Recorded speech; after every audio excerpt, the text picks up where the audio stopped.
the headlines. New claims that China is putting pressure on Uyghur Muslims abroad to spy on human rights campaigners.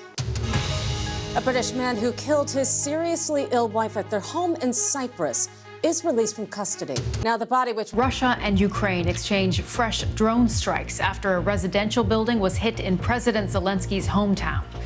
Two of Niger's neighbors say any military intervention after the coup is a declaration of war on them. And a suicide bombing in Pakistan highlights the rising instability in the region. Represents the world's largest collective of Muslim states, has urged its members to take any action deemed appropriate in response to the burning of the Quran in Denmark and Sweden. The Organization of Islamic Cooperation condemned both countries for failing to prevent the repeated torching of the religious text. The most recent incident in Sweden saw two Iraqi-born activists set fire to the Quran outside the parliament in Stockholm. Swedish and Danish governments have said that they reject Islamophobic acts, but must balance freedom of speech with tougher laws on protests. Now, going to New Zealand, a ban on most disposable vapes has come into force as the government attempts to crack down on youth vaping.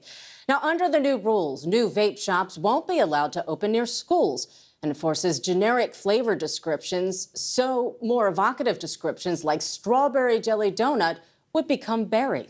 Well, 41 people who were rescued from a doomsday cult in Kenya earlier this year are to be charged alongside the leader with murder and other offenses.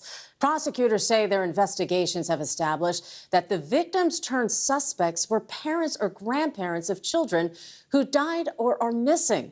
Police investigating the apparent mass suicide have so far exhumed over 400 bodies. In cricket, the Ashes series is drawn after heroics from Stuart Broad in his final ever Test match for England. Well, it's one of sport's most iconic rivals, England playing Australia in cricket.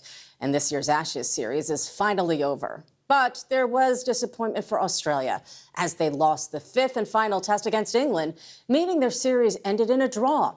Australia had been hunting for their first series win against England on British soil in over 20 years. However, the drawn series was enough for Australia to retain the Ashes. To Sudan now, where the war between the army and a paramilitary group known as the Rapid Support Forces has been going on for more than 3 months.